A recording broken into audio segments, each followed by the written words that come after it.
Yo. Bienvenue sur ma chaîne YouTube. Bah non, pas deux fois quand même. Aujourd'hui, vidéo sérieuse, fini les blagues. En gros, donc j'ai pas pu partir à Toronto, comme vous le savez, coronavirus, tout ça. Du coup, j'avais une idée de vidéo dont j'avais pensé il y a un an. Et vu que je suis un gros flemmard, bah je l'ai pas fait. En gros, ça consiste à du coup visiter les lieux comme ça iconiques de la ville qui m'ont marqué, qui ont une histoire, tout ça, et de vous les montrer en vidéo. Par exemple, là aujourd'hui, on est sur quoi? On est sur la mode de Saint-Albe. Vous connaissez? Je sais pas. Et voici la mode de Saint-Albe. Générique.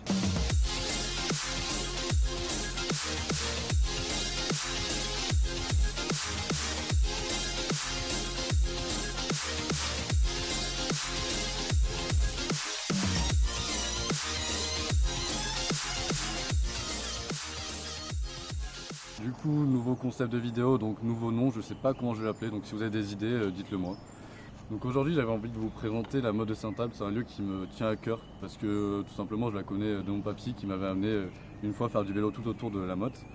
Et du coup, pour passer sur le vif du sujet et qu'est-ce qu'est la Motte de Saint-Albe, donc elle est située entre le prieuré de Caillac et le stade d'Ornon. Donc elle est un peu reculée dans la forêt, donc elle n'est pas très visible.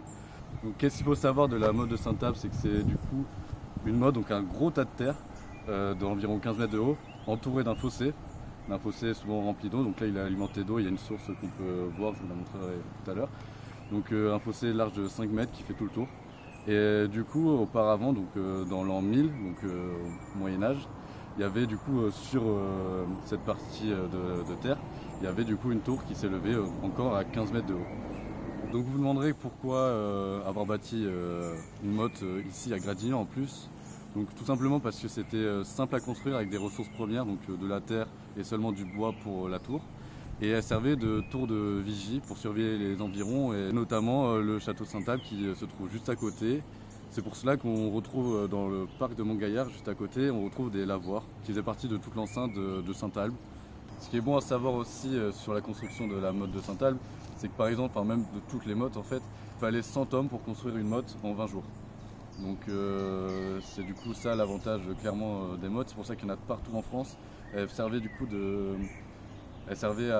à contrer les raids ennemis, les raids rapides, parce que il faut savoir que du coup à l'époque c'était hyper difficile de contrôler tout le territoire, de contrôler toutes les zones. Du coup les mottes elles servaient du coup de sécurité et aussi pour effrayer un peu les ennemis, pour pas dire hey, les gars on est là, on va se défendre quoi.